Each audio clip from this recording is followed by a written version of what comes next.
Hello friends, तो आज की इस वीडियो में हम एक और वैरायटी ऑफ क्वेश्चन देखते हैं डीएफए डिजाइनिंग की। We have to construct a minimal DFA which accepts L language L which is equal to A raise to the power N B raise to the power M where N comma M is greater than equal to 1। क्या condition है मेरी? जो मेरा N and M है वो क्या होना चाहिए? 1 से बड़ा होना चाहिए। Are you getting the approach? So जो मिनिमम स्ट्रिंग होगी इस पर्टिकुलर लैंग्वेज में वो क्या होगी? मतलब एन और एम की मिनिमम वैल्यू क्या होगी? 1 होगी।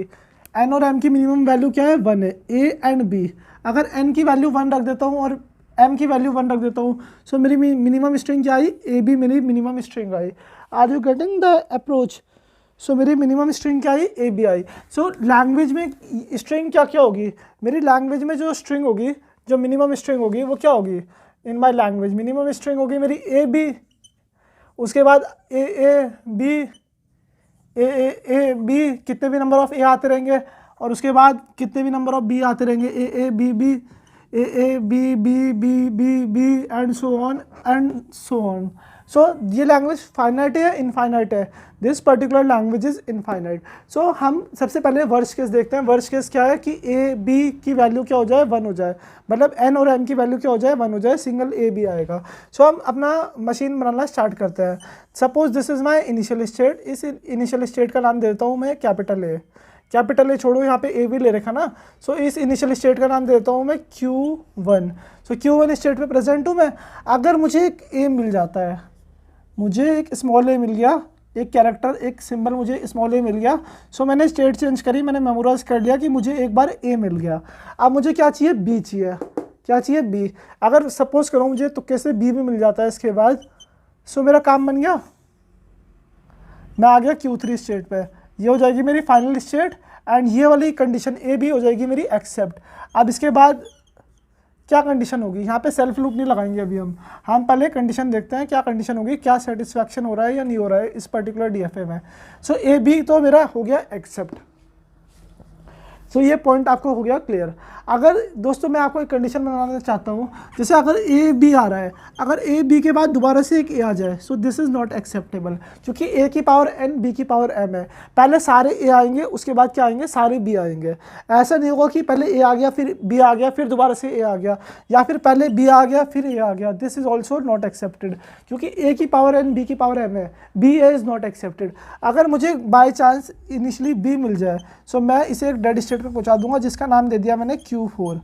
और यहाँ पे मैं एक सेल्फ लूप लगा देता हूँ ए कॉमा बी का, क्योंकि अगर एक स्ट्रिंग अगर डेड स्टेट पे पहुंच जाती है एक, तो वो कभी भी एक्सेप्ट नहीं होगी इस पर्टिकुलर मशीन में, डीएफए में कभी भी एक्सेप्ट नहीं होगी। सो इस स्टेट का मूव तो क्लियर है। अब इनिशियली मुझे एक ए मिला, अगर मेरे कितने भी नंबर ऑफ ए आते रहेंगे तो मुझे फ़र्क पड़ेगा? नहीं फ़र्क पड़ेगा। मेरे इनिशियली कितने भी नंबर ऑफ एज आ सकते हैं। That's why I put self loop here, क्योंकि सबसे पहले ए आ गया, फिर जितने भी नंबर ऑफ ए आते रहेंगे कोई फ़र्क नहीं पड़ेगा। फ़र्क कब पड़ेगा? जब एक बी आएगा। बी आने के बाद जितने भी नंबर ऑफ बी आते रहेंगे कोई फ़र्क नहीं पड़ेगा। Isn't it guys? फ़र्क कब पड़ेगा? अगर मुझे एक ए मिल जाता है इसके बाद। सो अगर एक ए मिल गया तो I will be moving it to the dead state, क्योंकि वो इनकरेक्ट हो जाएगा इस पर्टिकुलर लॉजिक से। अब ये डीएफए कंप्लीट है। इस स्टेट पे ए बी के लिए मूव है, इस स्टेट पे ए बी के लिए मूव है, इस स्टेट पे ए बी के लिए मूव है, इस स्टेट पे ए बी के लिए मूव है। Has this particular DFA is correct. So हमने किसके लिए बनाया? ए की पावर एन बी की power M where N comma M is greater than equal to 1। So आपको ये मशीन क्लियर है? आप एक बार खुद से भी ड्रॉ करके देखो और इसका ट्रांजैक्शन टेबल अपनी नोटबुक में खुद से लिखो। सो इसमें स्टेट कौन सी है? स्टेट शर्मा है Q1 Q2 Q3 Q4, Q1 Q2 Q3 Q4। Final state कौन सी है? फाइनल स्टेट है मेरी Q3। इनिशियल स्टेट है Q0 मेरा क्या है? Q1। सो ये सारी चीज़ें आपको क्लियर है। सो अब मैं क्या कर रहा हूँ, क्वेश्चन को थोड़ा सा मॉडिफाई कर रहा हूँ। क्वेश्चन को मॉडिफाई करने के बाद मैं यहाँ पे क्या कंडीशन लिख रहा हूँ, यहाँ पे तो n और m greater than equal to 1 है। अगर मैं इसे 0 कर देता हूँ तब क्या कंडीशन होगी? आप वीडियो पॉज करो और एक बार खुद से ये क्वेश्चन करने की कोशिश करो। सो अब हम ये वाली कंडीशन देखते हैं। क्या कंडीशन है? सपोज करो मेरी लैंग्वेज में कौन कौन सी स्ट्रिंग आएगी। अब हम वर्स्ट केस क्या देखते हैं, एन और एम की दोनों की वैल्यू किसके इक्वलेंट होगी? 0। N equivalent to M equivalent to 0। So N की पावर 0 एम की पावर 0, यह किसके इक्वलेंट हो जाएगा? एप्सिलॉन। सो मेरी इस स्ट्रिंग में एप्सिलॉन तो आएगा ही आएगा इस लैंग्वेज में। अब क्या केस हो सकता है? अगर एम की वैल्यू 0 हो जाए और ए की वैल्यू 1 हो जाए, कितने भी नंबर ऑफ एज आते रहेंगे। अगर n की वैल्यू 0 हो जाए, m की वैल्यू कुछ भी हो जाए, तो कितने भी नंबर ऑफ बीज आते रहेंगे, इजंट इट गाइज। वरना क्या कंडीशन होगी, वरना कंडीशन होगी मेरे ए आगे, उसके बाद बी आगे। क्या कभी भी बी ए आ सकता है? नहीं, दिस इज़ नॉट एक्सेप्टेड। सो हम इन सब अप्रोच के बेसिस पे ही अपना DFA कंस्ट्रक्ट करेंगे। पिछले केस जैसा ही है, लेकिन थोड़ा सा स्लाइट मॉडिफिकेशन है। देखो guys, I am drawing the machine. So this is my initial state, ये मेरी इनिशियल स्टेट है। इनिशियल स्टेट का नाम दे दिया मैंने Q1। And the only way to accept epsilon is that we have to make initial state as the final state. So ये वाली स्ट्रिंग तो होगी एक्सेप्ट। अब देखो, मुझे अगर एक ए मिलता है, अगर मुझे एक ए मिलता है,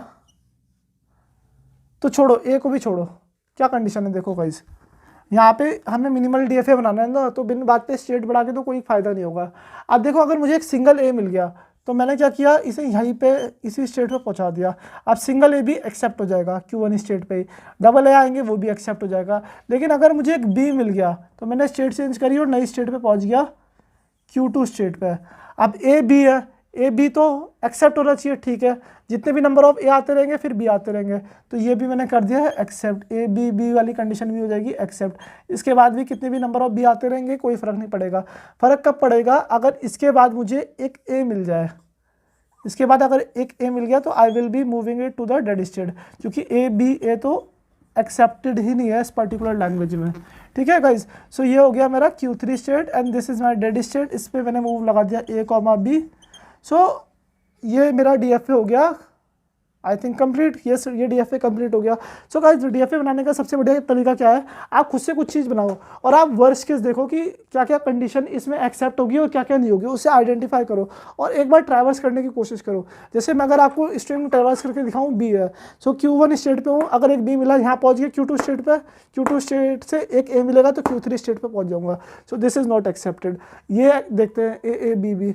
सो अगर ए मिला तो इसी स्टेट पर रहूँगा, दोबारा ए मिला तो Q1 स्टेट पर रहूँगा, एक बी मिला Q2 स्टेट पे गया, एक और बी मिला तो Q2 स्टेट पे आ गया। So this is accepted.